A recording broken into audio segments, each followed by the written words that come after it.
Необычный случай произошел в литературной среде республики. Сразу 2 книги для детей приняла в свой фонд Национальная библиотека имени Маршака.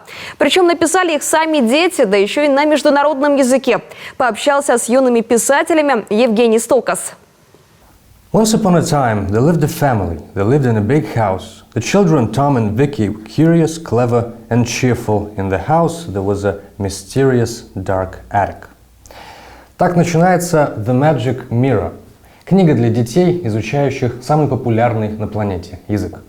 Таких книжек, конечно, тысячи, но это написано не взрослыми дядями и тетями, а юными дарованиями, которые ни Шекспира, ни Чосера еще пока не читали в оригинале, но творить на неродном языке уже готовы. «Волшебное зеркало» – так переводится название книги, написано сверстниками для сверстников. Яркие иллюстрации, сюжет закрученный, но обойдемся без спойлеров, пусть все повороты читатели узнают сами.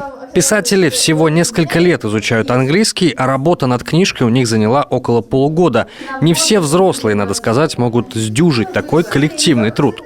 Эту книжку мы начали делать здесь, и потом начался вот эта вся карантин, коронавирус, и мы начали ее делать. Скайпу. Да, по скайпу. Не было так много споров. Пытались думать коллективно и учитывать каждого идеи, чтобы никто не был в обиде. Ну, потому что вы как-то уже повзрослели. Ну да, потому что все-таки как-то уже хоть какое-то время мы друг друга знаем. И более-менее как-то уже надо было это без споров обходиться. Да. Я быстро по диагонали пробежался. О чем книга, какая главная идея? Главная идея в том, что если ты попал в беду, то всегда найдется тот человек, который придет тебе на помощь. Надо себе найти силы, принять ее и потрудиться. «Зеркало» не первая сказка ребят. До этого, благодаря победе группы юных авторов в конкурсе Cambridge University Press, появилась The Carrot's Kingdom, или «Морковное королевство». Обе книжки вышли настолько удачными, что сейчас они даже попали в фонд Национальной библиотеки имени Маршака. Дети вообще по натуре своей любят сочинять разные истории.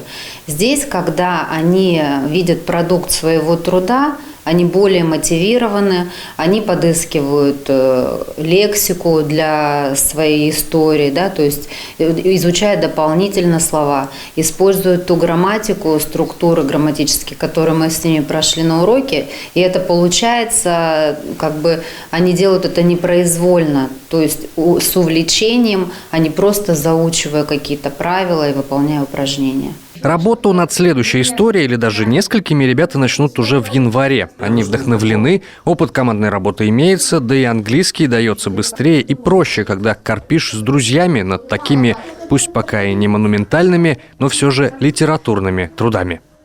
Евгений Стокас, Павел Люлянмин, Юрган, Сыктывкар.